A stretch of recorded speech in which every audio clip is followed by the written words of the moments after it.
इस्लामाबाद की जो air quality है वो भी आप देख रहे हैं कि नीचे गिर रही है, तो बाकी मुल्क का हाल तो आपके सामने ही है। ये कुदरत का इंतकाम है। जब आप 1200 एकड़ जो दरख्त हैं वो काट देंगे हाउसिंग सोसाइटी बनाने के लिए, जो मुल्तान में हुआ आपके सामने, तो वहाँ पे फिर क्या होगा? आज मुल्तान की जो एयर क्वालिटी इंडेक्स है वो आपके सामने है।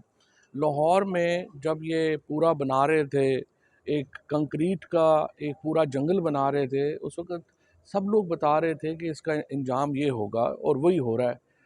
इमरान खान पाकिस्तान में वाहिद पॉलिटिशियन था, जब वो आया है तो लोगों को पता चला है कि दरख्त लगाने भी कोई ज़िम्मेदारी है हुकूमत की और लोगों की।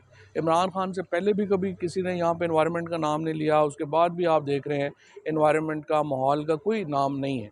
और तहरीक इंसाफ की हुकूमत वो वाहिद हुकूमत थी जिसने माहौल के ऊपर जो प्रोजेक्ट्स थे वो एक प्राइम प्रोजेक्ट्स के तौर के ऊपर लॉन्च किए, चाहे वो बिलियन ट्री सुनामी के हों, चाहे वो बाकी माहौलियाती आलूदगी के हों। तो अब अनफॉर्चुनेटली जब वज़ीर आज़म, वज़ीर आला इन्होंने जाके जो है वो जेनेवा रहना हो और पाकिस्तान के माहौल से उन्हें दिलचस्पी ना हो और यहाँ पे सिर्फ कंक्रीट के जंगल बना के पैसे कमाना मकसद हो, तो यही होना है।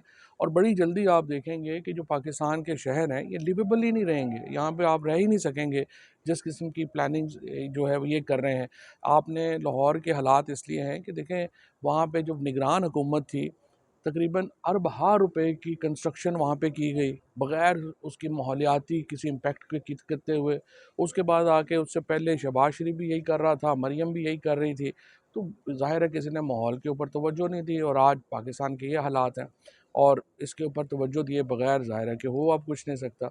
टाइम भी बड़ा थोड़ा है चौधरी साहब और ये बताइए कि इसलिए आज जो है दूसरा मैंने आज लाहौर में ये राइट टू इन्फॉर्मेशन एक्ट के तहत दरख्वास्त दी है कि हमें बताया जाए कि मरियम नवाज़ जो है जब जनीवा जो खसूसी जहाज़ के ऊपर गई हैं उसकी किसने उसके पैसे दिए हैं?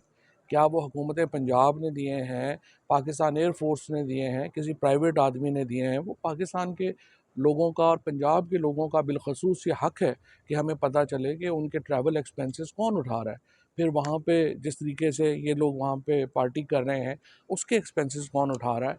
सो वो हमने आज राइट टू इन्फॉर्मेशन एक्ट के तहत ये एप्लीकेशन दी है। पाकिस्तान के जो मामलात हैं, हालात हैं, वो किसी तौर के ऊपर भी ना इस वक्त सियासी हालात में कोई पुख्तगी है, चाहे आप 26वीं तरमीम ले आएँ, 27वीं ले आएँ या 30वीं ले आएँ।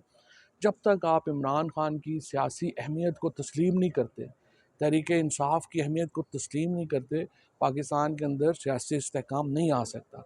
और तहरीक इंसाफ में भी मैं समझता हूँ कि देखें, इमरान खान को बाहर पाकिस्तान के लोगों ने लाना है।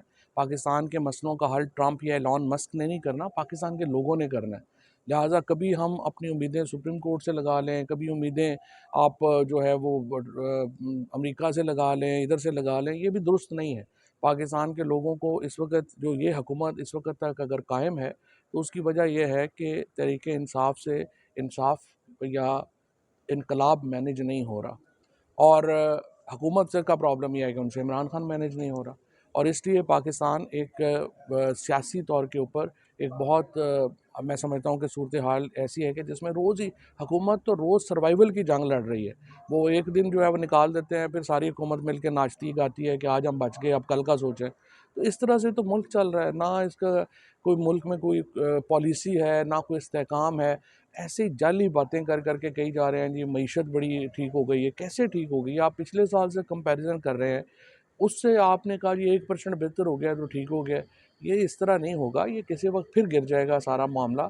और मेरे ख्याल में सियासी इस्तेहकाम के लिए हुकूमत को सोचना चाहिए, इमरान खान से बरह रास्त मुज़ाकरात करने चाहिए और उनके साथ बैठ के पाकिस्तान के अगला सियासी लाएअमल देना चाहिए। सवाबी जल